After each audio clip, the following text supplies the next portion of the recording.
Welcome to episode 3 here on the Cardheads YouTube channel. And today we have Nathan Nichols grade these cards. Thank you, Nate, for taking the time to sit down and chat a little bit. Yeah, absolutely, man. Thanks for having me. I appreciate it. Yeah, absolutely. You know, my friend and partner Lou put us in touch, and he spoke very highly of you. So I'm looking forward to kind of hearing your background and your story, and maybe some stories of you and Lou, and just kind of going from there. Yeah, absolutely, man. Cool. So why don't you give us just a brief little background on how you got into cards and kind of how that's grown into what you have going on now. Sure, absolutely. So, obviously as a little kid, I had cards of my own, stuff like that. Kind of grew up in the wrong age of card collecting. I was born in the 80s. And so, it's kind of, once I started actually like getting into it, obviously we were kind of in the junk wax era. So really didn't have anything that was, that big of a deal as a kid. Kind of, I guess, for lack of a better term, grew out of it during my teens. Wasn't really anything that I was, interested in, in college or anything like that. Obviously, I had saved the stuff that I had, but, it wasn't something that, I was actively doing. Just kind of probably around 2012, 2013, a buddy of mine introduced me to his mom and his stepdad.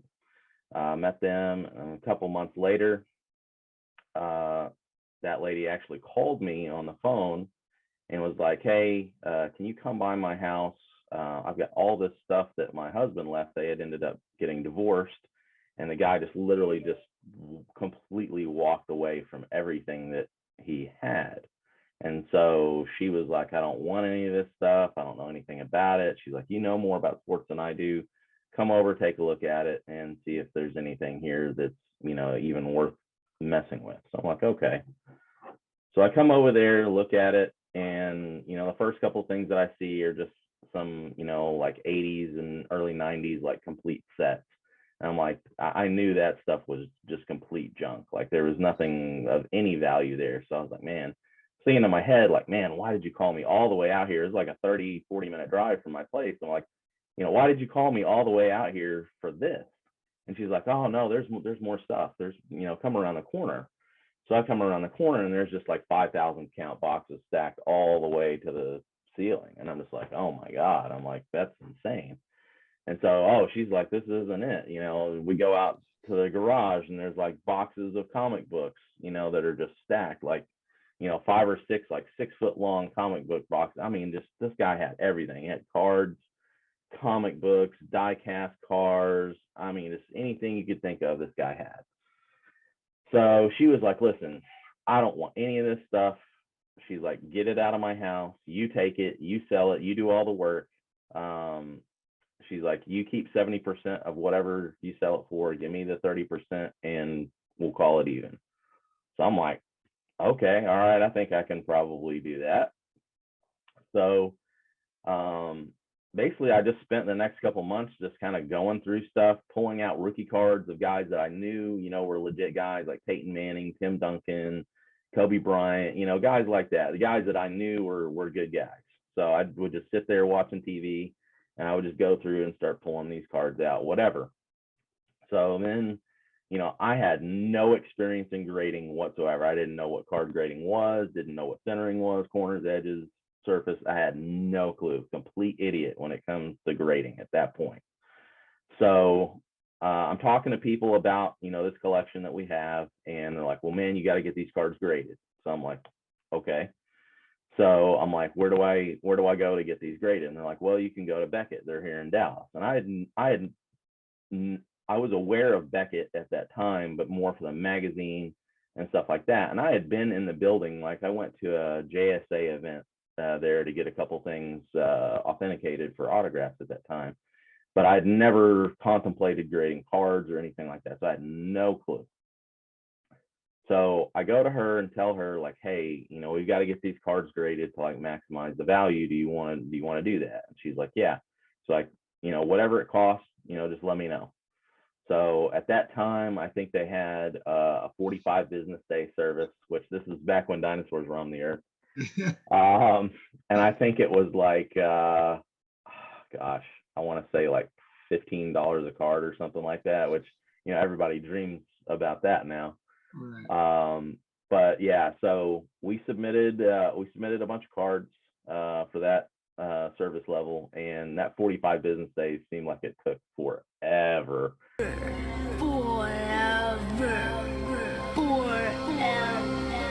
Which, given the situation now, 45 business days, people are like, oh yeah, Yeah. that'd be great. Right. So once we got them back, started going through them or whatever, and some of them we hit on, and some of them we didn't. And so, but this was a blind submission. We just literally we weren't evaluating anything. We just, hey, it's a good rookie card, and we're getting it graded, and we'll see what happens.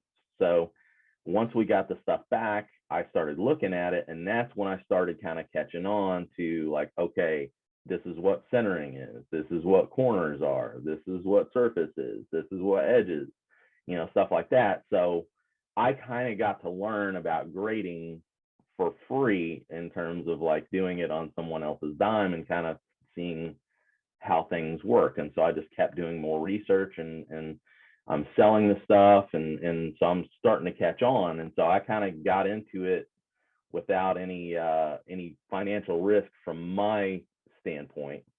And so it took probably about a year or so to get rid of everything that was worth selling at that point. And so once I had gone through that experience, I was like, you know what? I was like, I can do this. Like, this is something that I think I could probably turn into a business. And so I started buying and selling and grading for myself. So I got on Craigslist and, all sorts of different selling apps and stuff like that. And I was going around, not just Dallas, but like I would go in Dallas, I would go to Austin, I would go to Houston, I would go pretty much anywhere that I was within a reasonable driving distance of either my home or some like extended family that I had that I knew I could like go and crash at their place for a night or something like that. So, man, I was buying Nolan Ryan rookies, Jordan rookies, all sorts of stuff. And I was buying all this stuff ungraded because I knew that was the way you had to buy the stuff if you really wanted to make money, is you had to buy it raw, then go get it graded, then you can make your money. If you're buying it already graded, it's going to be really, really tough to make a lot of money on that, because now it's pinpointed to what the exact condition is of the card, and there's an established market for that. So that's really, really tough to do. And so that's kind of where I started gaining even more experience and doing it for myself. And so it kind of morphed into, I met some guys at some shows and stuff like that, and I was getting a little bit of a better deal than other people were because we're here locally or whatever. And so they're like, hey man, can we send you some cards and you get them graded for us? And I'm like, yeah, I guess so. I can do that, whatever. And they're like, hey, you can make a couple bucks off of it, for your time or whatever. I'm like, okay. But at this point, I'm not thinking like, hey, this is going to be this ginormous, deal moving forward. At this point, I'm just helping out some friends. So did that, kind of slowly started getting into, more people were asking me to do it, whatever. And so I'm like, okay, so now, I got a handful of people that I'm dealing with now. They're sending me stuff on a regular basis. So I'm starting to make a little bit of money on it. And then, I'm also evaluating stuff for people. I'm taking a look at the stuff, saying, hey, this is what I think it'll grade out, or no, you shouldn't do this, or hey, this is altered, whatever. And so finally, one of my friends here locally in Dallas was basically like, dude, he's like, you really need to consider turning this into like an actual business. Like, this thing needs to be something that you do, like, as close to full time as you possibly can. You're really good at this. You do a great job, and a lot of people like you and trust you. So I'm like, okay, I'll think about it, whatever. And then finally, after talking with him and some other people about it for a while, I finally kind of decided to make the jump into doing that and kind of making it basically a full-time thing to a degree. So I went and got a website, got a logo made, started doing social media accounts, stuff like that. And so kind of tried to want to put a more professional feel around what I was doing. Most of it was just, buddies, there's just friends locally or people that, I made acquaintances with at shows and stuff like that. So, once I decided to kind of make it a full, business or whatever, I knew I was going to be dealing with a lot of people that, they've never met me before. They don't know what I look like. They don't know how I am, whatever. It's just this nameless, faceless person almost kind of behind a curtain that they're sending, thousands of dollars worth of stuff to and hoping that, I do what I say I'm going to do. So, I can put myself on the other side of that and be like, man, that would be a really scary proposition, just kind of blindly trusting someone and blindly sending stuff to someone that I've never met and I don't know, really anything about. So I can understand how that would be kind of scary. And, obviously, even, as recently as, a couple of weeks ago or whatever, we've seen problems with people, sending their stuff into people and people not doing what they say they were doing, whatever, or there's kind of a little bit more to it than what they led on to, and it's caused some problems. And so I totally get the kind of the reservations behind that. So that's why I really wanted to, get a logo, get a website, have a really, really polished professional look about what I'm doing, because if you're going to have people trust you, you need to be professional, you need to look professional, you need to act professional. So that's really one of my biggest things that, when I started this, I really wanted to make sure that, what I was doing, people could trust me. I think that's the most important thing out of everything that we're doing, is trust. People can implicitly trust us. They know that they're going to get their stuff back. They know that, when we say something, that's actually what's going to happen and it's not, something else. So, but yeah, so I kind of decided to make it a professional deal. And basically most of how it has worked out is just referrals.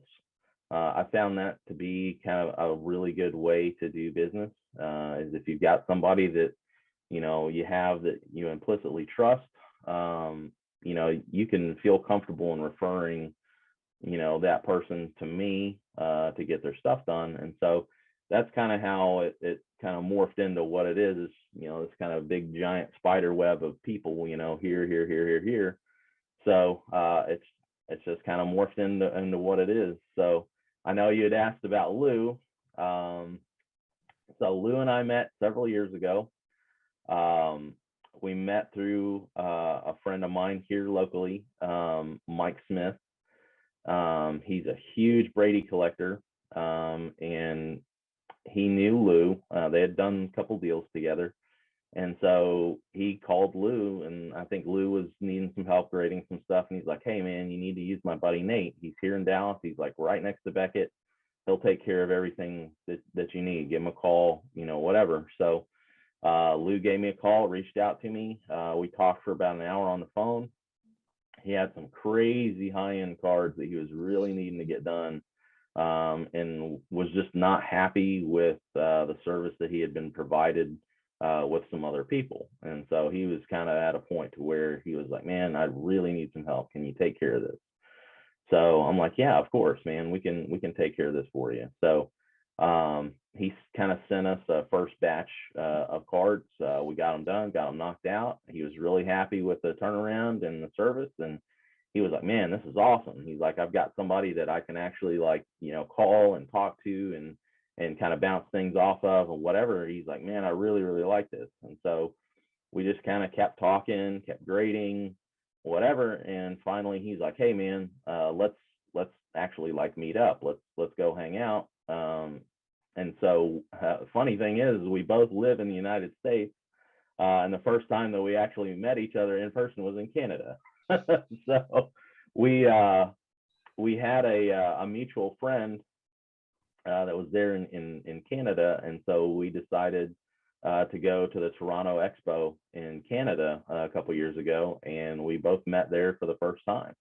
And so we spent the next, I believe, 3 days just hanging out there at the show, talking, going over stuff. He had some really high-end Connor McDavid cards that he had brought with him there to the show, and so he was trying to, market those and sell those while he's at the show.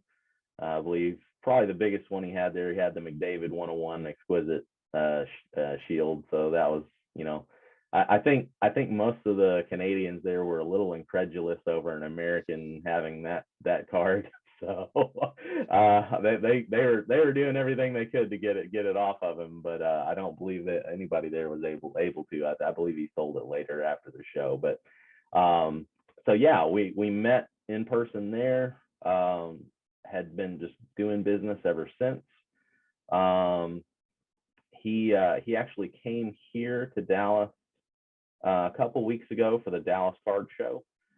We hung out here. He stayed with me, and then he was like, "Hey, man, I've got this huge collection that I really need your help on." He's like, "It's in Philadelphia. This guy got referred to me, and he's a former Fleer employee, so he's got like all this stuff from when he worked at Fleer, and he's like, I really need your help, going through this stuff, and we're going to grade a lot of it." So I'm like, okay. So he flew up, I think it was 2 Wednesdays ago, and he went and actually, bought it, got everything moved over. And the crazy thing is, the guy lived like 3 minutes from his parents' house in Philadelphia. So he literally just like drove around the corner to pick stuff up and brought it back to his house. Pretty crazy deal. So I flew up that Thursday morning, and he had told me, it was quite a bit of stuff. He kind of gave me a relative idea of what was going on, but I don't quite think he even realized like how much stuff it was. So he picked me up from the airport. We got to the house, and I looked at it, and I was just like, "Oh my God! Like, dude, this is way more than what you're describing. Like this, I was, and I came prepared with stuff to try and help us, package stuff up or whatever. But I was like, dude, this is like, we need a full day to do this, not 8 hours. Like, this is going to be interesting." So my other job that I have is more of my main source of income is I'm in the private aviation industry, and so I'm a private aviation broker. And so, Lou had heard me talking about this for several years of what I do, and so he was like, "Man, I want to fly privately from Philly to Nashville." He's like, "I don't want to take this stuff on an airplane. I don't want to put it in a checked bag, whatever." He's like, "This stuff needs to be with me." Right. The only way that I would ever let go of my bag would be if you came over here right now and tried to pry it from my dead, lifeless fingers, okay? If you can get it from my kung fu grip, then you can come and have it, okay? Otherwise, step off. And so I'm like, okay, that's fine. We can set that up. And so we had already set up a flight from Philadelphia to Nashville. So I knew what airplane that we had. I knew how many cubic feet of baggage capacity and weight we could hold. Mm-hmm. And so I was like, man, this is way more than we can put on the plane. Like, we have a pretty good sized plane, but this is beyond, what this is capable of. I was like, we're not on a Gulfstream G5. Like, we don't have a heavy jet. So I'm like, we're gonna have to figure something out. Like, either we're gonna have to ship this stuff back, or you're gonna have to leave it here and we just come back and get it at a later date or whatever. We'll just take like the really expensive stuff with us, and then the rest of the stuff, we'll deal with later. And so he ended up taking, and incredibly enough, all the stuff got to us. I can't believe it happened. But we actually took all the stuff to like a local UPS store, and he literally just dropped the stuff off there. Like, he was just like, "Here's the address, ship it." And so I was just like, man, I was just, my OCD was just, I was like, Yeah. oh, this is not going to work out well. And sure enough, unfortunately, they didn't do what I had hoped they would do. They basically just took some boxes and they just literally just dumped it in there, taped it up, and sent it on its way. No packing peanuts, nothing. Like, just absolutely probably one of the worst packing jobs I've ever seen in my life. So I had a pretty good idea that's what was going to happen, but I was hoping against hope that they would actually do a good job, but they didn't.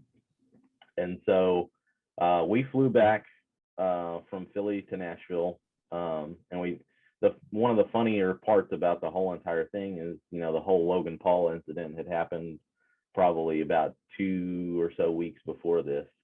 And so, he got all the GI Joe cards in the supposed Pokemon case. And so just by random happenstance, one of the items that was in this deal was a sealed GI Joe box. And so as soon as he and I both saw it, we were like, oh man, we have to take a picture with this. Like, we have to play this up. And so we actually made sure to take the GI Joe box with us on the plane, and we took a picture in front of the plane, me and him, holding the GI Joe box, and we made it look like we flew all the way to Nashville, up to Philadelphia for a GI Joe box on a private jet. So everybody got a pretty good kick out of that. I think everybody knew we were lying about that, but it was a good joke. So we flew back to his place, started going through everything that we thought was, kind of the meat of what we had. And a lot of it was, mid to late 90s basketball inserts.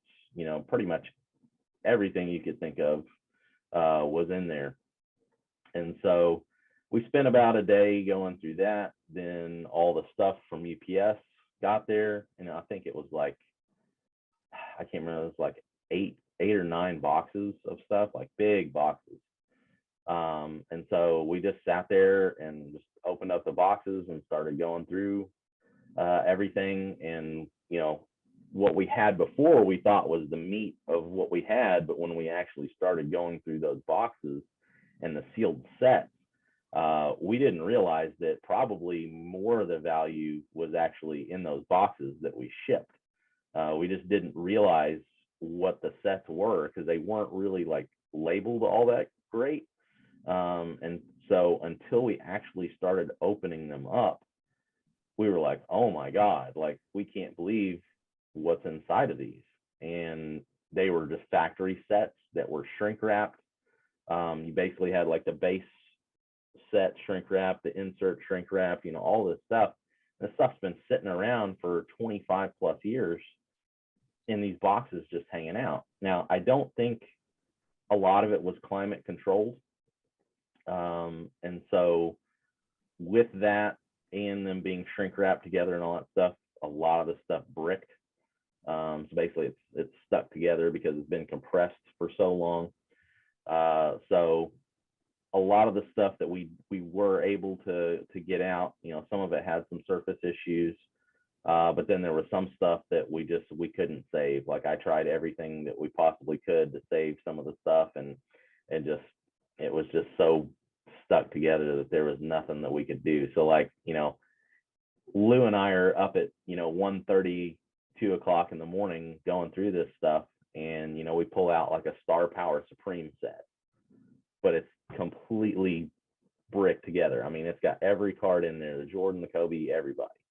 And so we're just like, oh man, whatever. So we tried everything we could to get it safely separated, but it didn't matter. And we finally were just like, man, there's nothing we can do about this. So we just pulled them apart, and obviously the cards were ruined, but I mean, a Gem Mint Jordan Star Power Supreme, that's a really expensive card. So we're just sitting there watching money just literally like burn up, in front of us. We're just like, oh man, but at that point we were kind of getting greedy because of all the other stuff that we had pulled out, previously. It was just incredible stuff. So I mean, we were just on a huge high of pulling out just every awesome, 90s insert you could possibly think of at a product that people would want.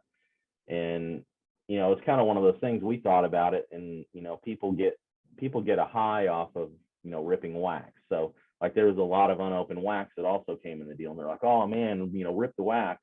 We're like, why? We're like, we have the sets right here. Like we know the cards are right here. All we have to do is open up the sets, and here you go. Here's the card right here. Like I don't have to open up a pack. I know it's right here. So that's literally what we spent an entire weekend at his place, just going through all these mid to late 90s sets, opening them up, pulling the key cards out, and kind of making a determination of what we wanted to grade.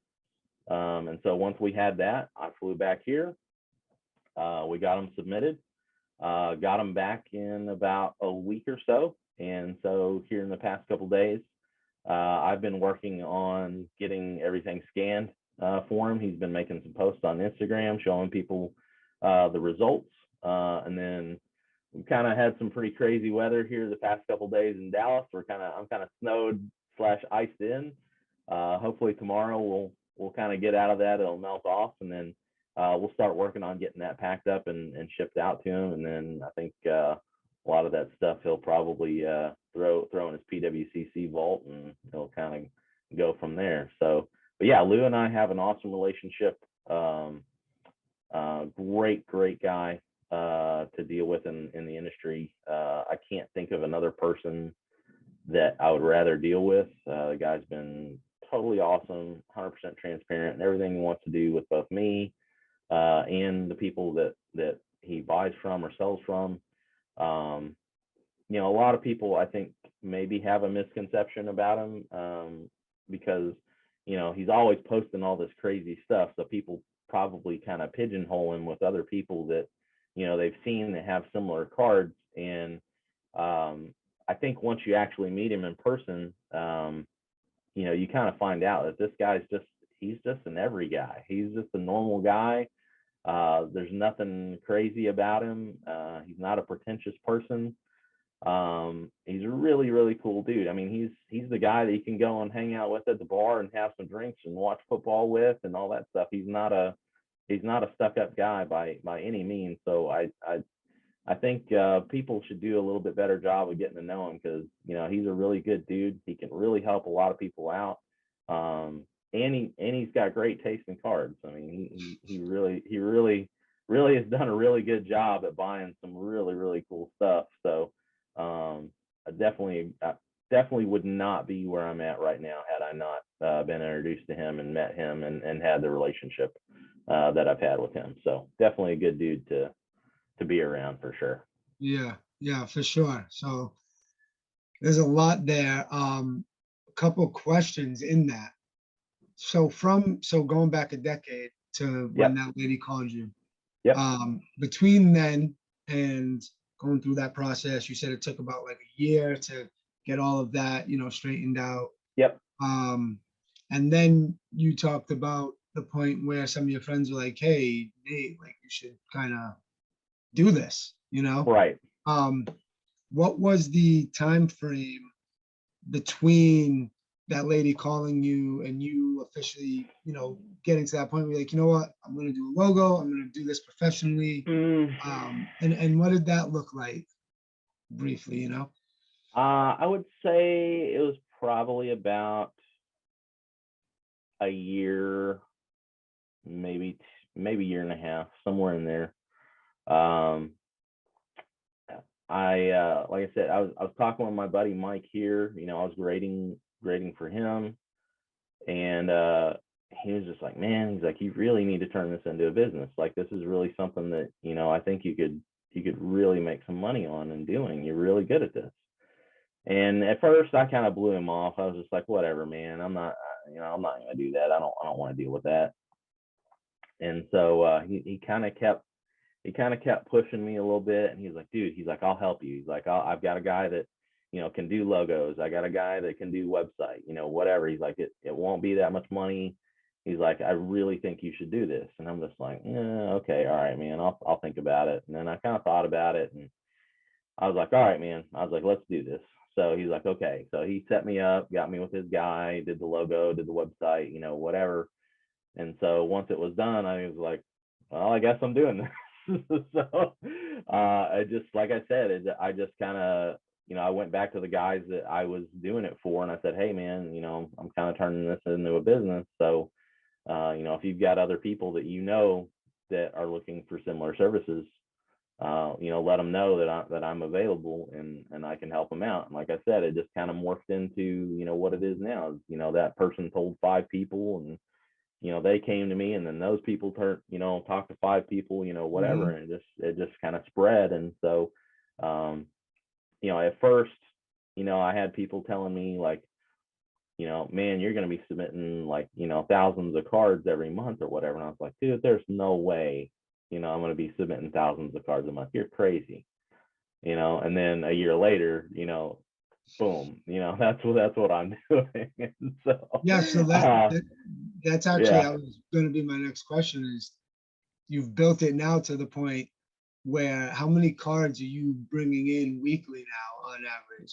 So it definitely varies. And what I've tried to do is that what I really didn't want to do is I didn't want to overwhelm myself, because it's just me. I'm a one-man show. I don't have a team of people working for me, and so it's me doing every single thing. So I've only got so much Right. time and ability myself, and so that's a good thing and a bad thing. It's a good thing in that, when you ask a question or you need something, you're talking directly to me. I'm the one that's actually doing everything. Mhm. So you're not talking to some lackey or some other guy, that's down the, line that's not making any decisions.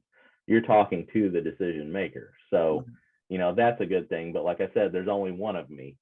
So, I only have so much time to, in the day to do things and to respond to people and stuff like that. And so that's also one of the things that I definitely say that is one of the kind of the key things, is just being responsive to people. I think that's really, really important, especially when you have, really valuable stuff of theirs. They want communication.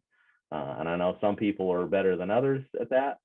And so I take pride in the communication aspect of it. But again, there's only so much that I can do. When I got like 5 people hitting me up all at once, I'm having to keep track of conversations and stuff like that. So it definitely takes good time management skills for sure. But what I didn't want to do is I didn't want to overwhelm myself. And so what I didn't do is I didn't just for lack of a better term, whore myself out. I didn't just want every single person in the world sending me stuff, because I knew that would overwhelm me. And if I did that, then maybe the quality of my service would maybe suffer. And so I really didn't want to do that. And so kind of how I've approached it is, I've kind of been a little bit more picky and choosy with who I deal with. And so I'm kind of more towards the higher end clientele than I am the mid or the lower end. I think there's avenues for all levels. There's different people for different levels of stuff. And so kind of what I've morphed into, especially with Lou, is handling more of the higher end stuff. I've got clientele that, they have really high end cards. They need the service. They need it right now. They don't have time to wait. They need it done correctly and fast. And so that's really where I've kind of focused my attention to. Obviously it doesn't have to be a $10,000 card to send to me. Like, you can send lower end stuff too. But that's kind of more where my focus has been at, especially here as of late. But yeah, I help everybody out with all sorts of ranges of cards, but definitely kind of the more higher end scale is kind of where I've morphed into. And so it just depends. Like, obviously before the pandemic, when prices were reasonable, yeah, our volume was really high. You know, when prices were reasonable for grading, yeah, I mean, people were just sending stuff in left and right. You know, Bowman Chrome baseball. You know, every time that came out, you know, we were just getting blasted with, you know, base prospect autograph cards. You can't do that now because of Mhm. the prices involved in grading right now. So, you know, obviously that aspect, the volume aspect, definitely changed whenever pricing went up to where it was, and so you just kind of have to adapt to that, and just have an understanding of where the market is, and try and do the best you can given those circumstances. And so, yeah, I mean, when you're having to charge almost $300 a card to get it graded, you know, that kind of makes people think a little bit more about what they're submitting, and it definitely limits what they can submit. You know, it doesn't make sense to submit a $50 card, even if it gets, you know, a BGS 10. You know, and let's say it's worth $100. It doesn't make sense to pay $300 to grade a $100 card. That's bad math. Right. So definitely slowed down on that aspect of it, and so that's why I said I kind of had to maybe switch gears and find, you know, a different part of the market to kind of go and focus on, and that was more of the higher end market. There's still plenty of cards like that out there that people need to get graded and want to get done in a quick and timely manner, and so that's kind of where we kind of shifted into. And then, you know, slowly but surely things have kind of sort of gotten a little better to a degree. Obviously, I don't think they'll ever get back to where we were, you know, when I first started this. You know, I think I was paying like $12 a card or something and getting them back in 2 weeks. I mean, that's everybody's wet dream at this point. So I don't think you'll ever get back to that point. But you know, it like I said, it just varies. You know, and especially when you know, different products come out throughout the year, you know, we'll get an influx of stuff based upon what product releases come out. So obviously, you know, Contenders football, Contenders basketball, Prism football, Prism basketball, National Treasures,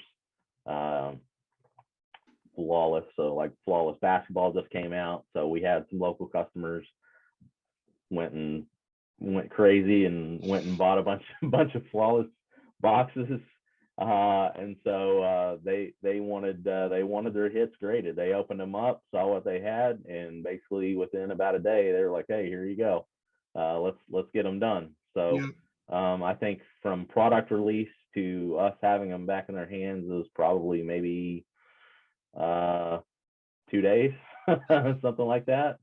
So they definitely paid up to get some stuff done.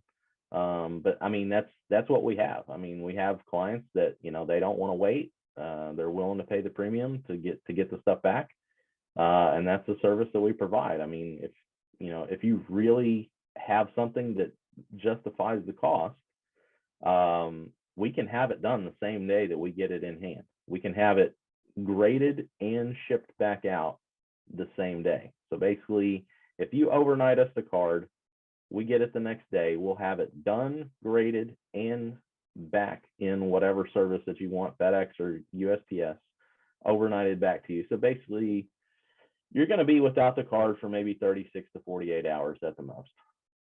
So we have that ability. Nobody else out there is going to be able to do that. Nobody can beat that turnaround time. That's just something that we pride ourselves in, is the turnaround factor that we have, given our proximity to the building. There's just nobody else out there that's going to beat that turnaround time, and so that's a huge asset, especially for the market that we're in. That we've tried to focus on is the high end stuff. Is, you know, these guys don't want their stuff hanging around. They want it done and they want it back. Mhm. And so, yeah, there's been several times where, you know, either Lou or other customers like Lou have reached out to me and they were like, hey man, I need this back like now. I think one particular instance that pops up into my head is we had a customer that bought a Jordan Slam Bams raw off of eBay, which that took some gumption to do that. That was a pretty big financial risk on their part. Obviously they had eBay protection behind them, Right. but that window is for returns and stuff like that has shrunk incredibly. I think it was like 30 days and now it's like 3. So you have a really small window to be able to properly return that item. And so the circumstances behind it, the guy bought it, and the guy that he bought it from actually happened to live like 20 minutes away from it. So he literally bought it, went and picked it up from that guy, overnighted it to me, did it on same day service. It graded out numerically. It was good. It got a 8.5, I believe. And then we have it overnighted back to him that same day. So he was good. But had it not turned out good, he still would have had the ability to go back through eBay and say, hey, I had this professionally graded. This wasn't good. I need to get my money back. Right. And so that was a huge service that we were able to provide for him, given that he probably had, several $1,000s on the line on that card. Having trouble managing your valuable collection and finding price transparency in the sports card market? Me too. That's why I use CardHedge. CardHedge is a brilliant price analysis and collection management tool. Track all your grades across PSA, CSG, HGA, SGC, BGS, and as well as your raw cards. CardHedge pulls their research from sites like eBay, StarStock, MySlabs, and Golden Auctions. You want an accurate picture of the sports card market? Yeah, me too. With over tens of thousands of cards in their system, CardHedge is the definitive sports card price guide. Quickly search by card, player, or set. Sort by price or percentage change. It has a lot of awesome advanced features. So what are you waiting for? Join today for only $14.99. He had a lot to lose there, or a lot to gain. So it turned out great for him. But yeah, that's definitely something that we can offer to our clients that a lot of them do take advantage of. Yeah. And so to briefly touch on the grading aspect, obviously with these higher end cards, right, the grades have a significant impact in the selling price. They can. And so before these cards get sent in, and you take a look at them over the years, you have gained this experience of being able to narrow down to a very slim margin what you believe the card will grade out at. Sure. So I kind of wanted to hear a few thoughts on that and how your skill in that area has grown, and maybe just like a few different examples of cards, because obviously, like you said, like the Flawless and the National Treasures is going to be a different story than a Prism, which will be a different story than, say, like a Brady paper rookie, right? Right. Yeah. So go ahead. Yeah. So on that, yeah, absolutely. You have to maybe, I guess, gain an understanding of, what time period is this from and what exactly am I looking at? Am I looking at, a paper card that's really thin, or am I looking at also a paper card, but, it's a big, thick, jersey patch card or whatever. So obviously with a thinner card, there's a lot less surface area subject to being damaged versus a thick card. Obviously there's more surface area to become damaged. And so on a thin card, basically, all you're worried about is just basically one corner. Now there is a top and bottom to that corner, but it's a very, very thin area versus, that thick patch card. Basically you have 8 corners, the 4 on the front and the 4 on the back. So, there's a lot more to look at on that thick card than there is on the thin card. And one of the other things that you have to just kind of understand is what era was this item produced in. So I can't judge a 1952 Topps Mantle the same way that I judge a 2021 Panini Prism card. There's just two completely different things. And so at first that was really hard for me to, kind of have a concept of, because I was like, a card is a card. If it's not razor sharp corners, then it's screwed. It's not a good card. And so I kind of had to learn and mature in how I looked at things and have a better understanding. Is like, listen, in 1952, they just did not have the cutting processes that they have now. And so I can't take that same criteria with this 2021 card and apply it to this 1952 card. Now, there are certain aspects that you can apply to that, but not all of them are the same. And so you kind of have to have an understanding of how things have progressed throughout the years and apply that accordingly. And really, that just comes with experience. There's no other way to do it other than handling the cards. And that's, I have a lot of customers who are like, oh, I don't do vintage. I don't understand vintage. I don't want to deal with it. And I'm like, why? It's just it's a card, just like any other card.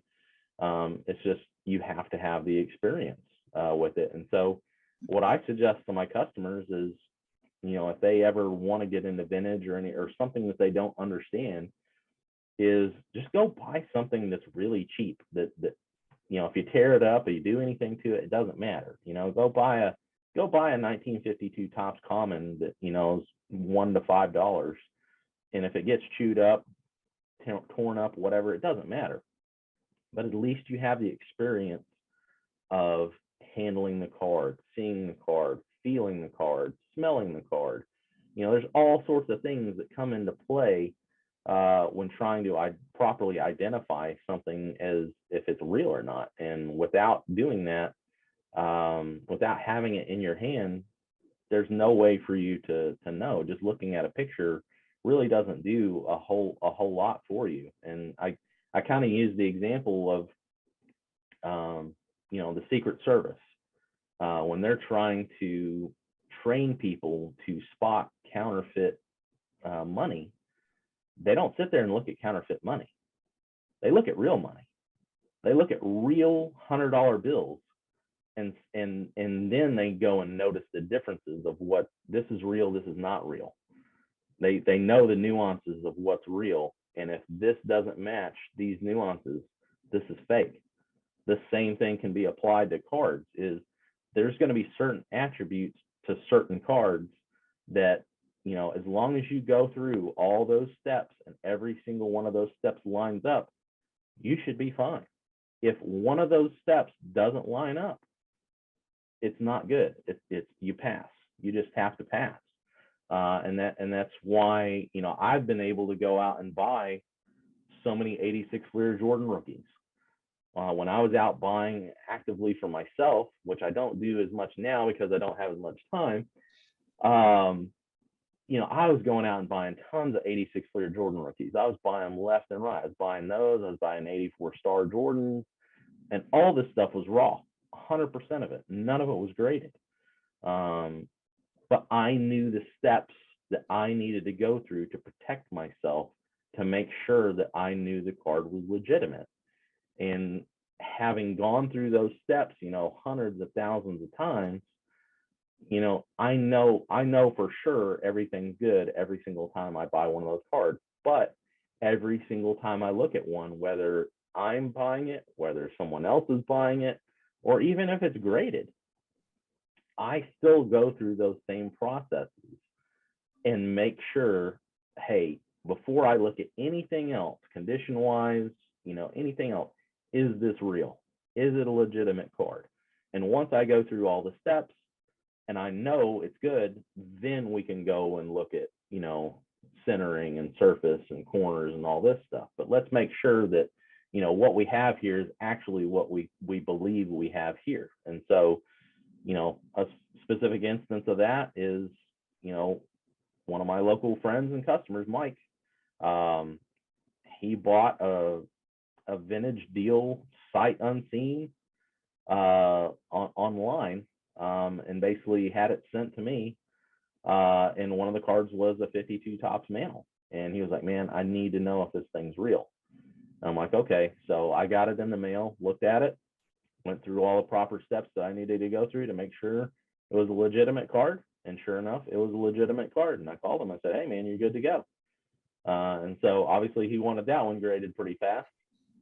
So we had that submitted the same day and had it back the next morning. And yeah, I think he had it sold within about 48 hours after we had it graded. So it worked out really well for him. But yeah, I mean, it's definitely one of those things you have to go through certain steps on certain cards. And then obviously, you know, if we're not talking about something that requires, you know, certain steps to authenticate it or whatever, and we're just talking about maybe a newer card, an ultra modern card. One of the things that I find a lot of people having problems with is they just look at it with their eyeball and think everything's good. You know, oh, well, it looks good to my eye. Well, the problem is your eye has a very limited ability to see things in detail, especially when they're small. And so I don't think many people understand that their cards are being graded under magnification. They're not being graded just with your eyeball. And so when people are just looking at it with their eyes, oh, it looks good, but then I put it under magnification and then they look at it, they're like, oh, wow, didn't see that. And I'm like, yeah, that's there. And it's being judged in that manner. And so you have to kind of, you know, buy accordingly. And I encourage people to go and buy a jeweler's loop, preferably something that's 16 power or higher.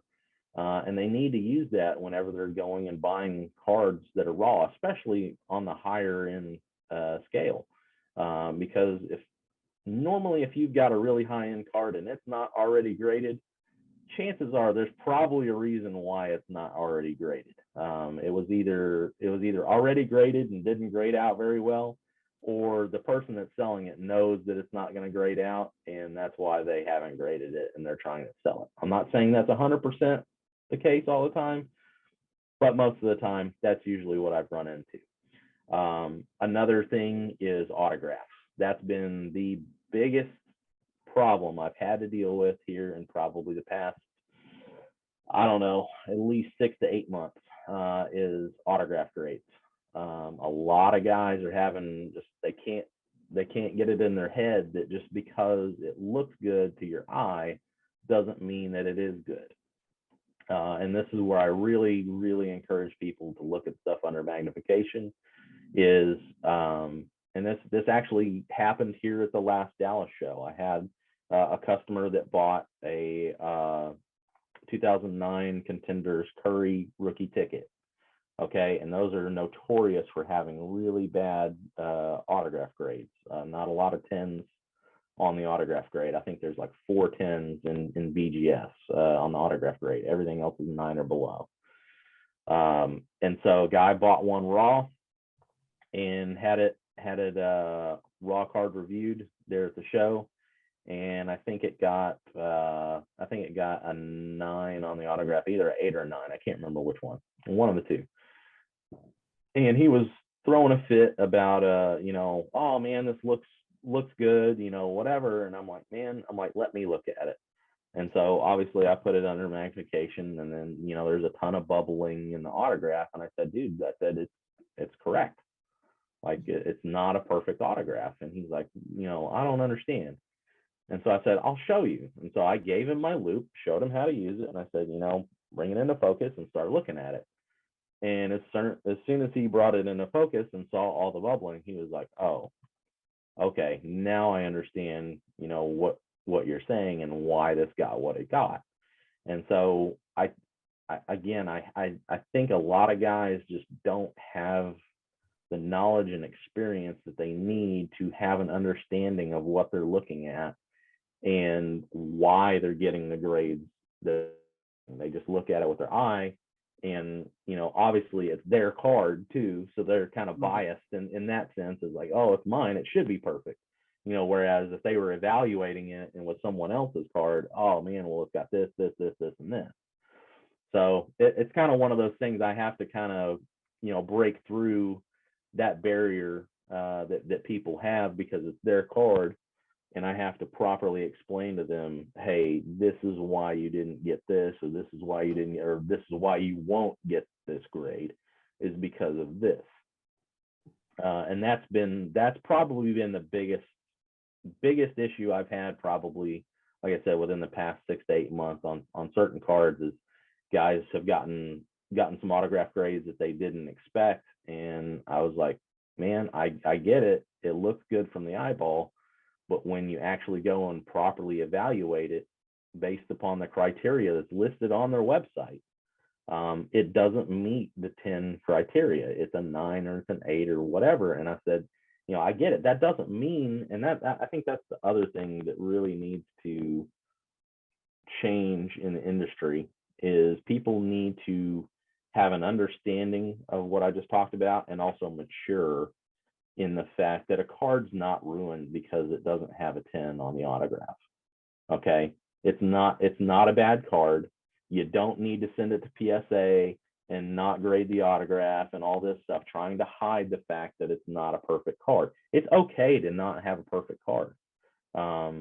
If it wasn't okay to not have a perfect card, then why are Tom Brady championship tickets that are like 7s and have 8s and 9s on the autographs selling for almost $1 million a card? It just, that same concept and theory doesn't work in that space. And so it should be the same for all cards. And I kind of explain it to people also, is if every single card was perfect, there would be no premium. There would be no premium for Right. perfection. Yep. Everything would be the same price. And so that's why guys just really need to mature in that specific space. Is, listen, yeah, not every card that comes out is cut perfectly, and not every card is signed perfectly. That's just, we live in an imperfect world. And so you just have to have an understanding with that, and understand that, that's why someone pays a 2 or 3x premium on something that's a 10-10 versus a 9-10 or a 10-9 or whatever. That's why people pay the premium. And so you just, sorry, you had bad luck, and it is what it is. But let's make the best of what you have, and also let's make sure everybody involved with the transaction knows what they're getting and what they're giving up, instead of, well, I think it's a 9, or I think it's a 10, or I think it's this, when there's no autograph grade on it. Let's just put it out in the open. It is what it is. Here you go, pay accordingly.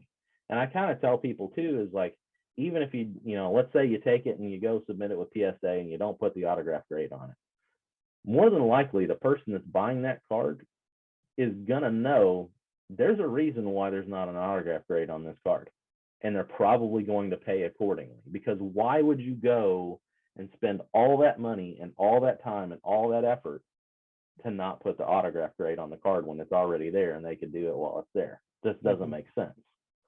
So I think that's really a space that, I think people in general need to mature and have a better understanding of, in terms of that. So that's definitely probably been a big one here lately. But a lot of it, on the modern side, from what I've seen the past couple years, has been surface. That's been a major issue on cards, just kind of across the spectrum. It doesn't matter what brand it is that Panini has released. There seems to be, for whatever reason, a lot of surface issues on cards, whether it be print lines on the front of the cards on certain prisms, or on the backs of cards, roller lines, stuff like that. And so a lot of guys are just looking at the card from the front and they're like, oh man, this card looks great. And they're not looking at the back of the card, and there's a bunch of roller lines on the back of the card. And so whenever they go and submit the card, it gets crushed on the surface, and they're like, they have no idea why. They're like, it looks perfect on the front. But then, and sometimes when it's in the holder, those lines can be really hard to see Mhm. through the holder, through a sleeve, whatever. And so if you're not looking at it at a certain angle, a certain light, and seeing those lines, you have no clue. And so you're just like, oh man, I had no idea that this card was going to get crushed, and I spent all this money on grading it, whatever, and now I'm not going to make what I thought, when all it really would have taken is turning the card over and maybe evaluating it and looking at it and like, oh, okay, yeah, that might cause some problems on the grading aspect of it. And maybe instead of submitting it for same day service or next day service, maybe I submit that for a slower service. And if it doesn't get what I had hoped, then hey, now I'm not out this huge financial cost and hit, and maybe I can save myself on that end of things and reselling it. And so that's probably been the biggest thing, is just the surface on the back of these cards. A lot of them, whether it's Prism, Select, and even on the higher end stuff, even on National Treasures and Flawless, this stuff's being handled by humans, and some of those people are better than others Mhm. at handling this stuff and putting it in cases and stuff like that. And so I've seen cards that were huge redemption cards from Panini. People get excited and they're like, oh man, I got my redemption card back. And then you go and look at it on the back, there's a huge indentation in the surface, from a fingernail or, whatever. And I don't think it is anything malicious, but, maybe it's, somebody just not being as careful as they probably should. And maybe they just don't have an understanding of what the significance or value of that card is and how it should be handled. And so I've seen some really, really big cards, straight from Panini, sealed, everything, and they're damaged, and Right. it's caused a lot of disappointment for some people. So I would definitely suggest people do a better job of looking their stuff over, evaluating it under magnification, and have an understanding of what they're looking at, and just you know maybe hopefully remove the dollar signs from your eyes for a minute or two, and just try and be objective with what you're looking at. And I think if you can do that and have a little bit more reasonable expectation, a lot of people are going to be a lot more happier with what happens on the back end of it, than just thinking, oh well, this should be a BGS 10. It looks perfect, whatever, when they have no idea what they're looking at, and so their expectation is up here when reality is here. And so Right. that disappointment right there is just sometimes can be a little overwhelming for certain guys, and I hate seeing that. I want to be the guy that whenever you submit with me, I want to be the guy that calls you back and says, hey, your entire order is black labeled. Yeah. That I would love for that to happen, but obviously that's not reality. That would be nice for someone, but it's just not reality for 99.9% of the stuff that's being submitted is just not of that quality. And so that's not going to happen. But going into it, I try and at least give reasonable expectations for what people have. A lot of people will ask me like, hey, can you look at this, whatever. And a lot of times they're expecting me to evaluate the card based upon a really horrible cell phone picture. And I tell them, I was like, that's not a reasonable expectation. There's not enough detail there for me to properly tell you X, Y, and Z. That's something I need to have here in my office under magnification for me to give you the explanation that you're looking for. And I tell them that with autographs too. Like, listen, there's only so much that I can see here. It might look good in that picture. There might not be any streak in the autograph, but that doesn't mean that it's perfect. I might put it under magnification. There might be some micro bubbling in that autograph that's not able to be picked up by my eye or a cell phone camera. There's not enough detail provided to properly give you, hey, this is what I think is going to happen. And so when people send me a cell phone picture or whatever, I'm like, hey, I can maybe tell the centering on the card, or whatever, or, if it's, hopefully if it's not heavily damaged, hey, yeah, it looks pretty good. But if you want me to give you a detailed, idea of what you're looking for, this is something that I need to have in my hand. And so I think that's definitely hurt some people too, is a lot of people are trying to buy really high-end cards online with just cell phone pictures and stuff like that, and you don't have the detail needed to properly evaluate what you're buying, and so you can really step into some really bad situations doing that. And so I really caution people buying big cards long range, like that, from long distance. That can really get you in trouble. So I definitely suggest people going and actually looking at the cards physically and inspecting them in person when they're able to. Sometimes, it just situations don't permit for that, and it just, it kind of is what it is. But if you do have that ability, I highly suggest that people go and do that. Those are kind of the things that I go through on a daily basis when people, send me pictures of cards or say, hey, I want to submit this, whatever. These are the kind of things that I'm having to explain and go through with customers pretty much on a daily basis whenever they get their stuff back. Sometimes, they have the proper expectations and they get back what they get back, and sometimes it exceeds expectations. Then there's other times where, they don't listen to me, or they have, the pie in the sky, idea of what they have, and then it comes back and it doesn't grade out the way that they had thought, and they're, like, oh man, I'm so disappointed, I'm crushed, whatever. And Did that go the way you thought it was going to go? Nope. Well, had you had the proper, knowledge and experience and expectations going into it, maybe you wouldn't have gotten yourself into that situation. And so what I hate seeing is I hate seeing people get burned when there's been so many times where, I've had customers go and buy stuff and they didn't contact me. They didn't ask questions. They just went and bought it. And then they come to me and they're like, oh, they're so happy that they bought X, Y, and Z. And I'm like, well, I got some bad news for you. It's not real, or it's trimmed, or it's recolored, or, whatever. And, it's one thing if something happens and it's out of your control, it's an act of God, there's no, you had no control over it, your house burns down or whatever, there's nothing you can do about that. But if you go and buy something that's not legitimate or recolored or, whatever, and it's something that you could have prevented, you could have stopped, those are the worst ones. Those are the ones we could have stopped that. And I've had a lot of customers that just, like I said, they get the dollar signs in their eyes and they don't stop to think, hey, is there something wrong here? Is there something I should look out for? Whatever. And, they just don't think to make the call. Hey man, let me call Nate and just, ask him a couple questions. Hey, what do you think about this?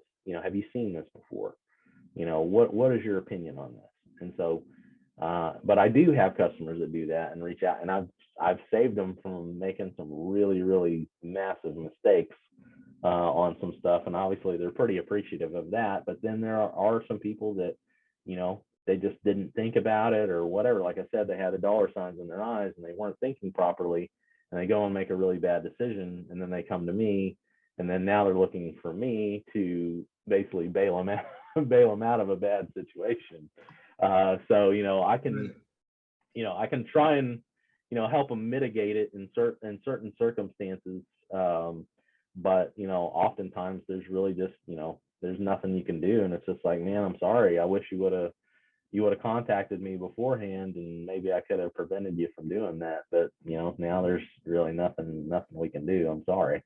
Right. So, but yeah, it's a wide range of stuff. There's always something every day. Absolutely. So we've been going now for like an hour. I don't want to take too much of your time. But I do want to allow you to maybe just give the best place if people are, searching out for experience and expertise like you have to offer when it comes to, their cards. No, Where absolutely. could they go and learn some more and possibly get in touch with you and, seek out that help?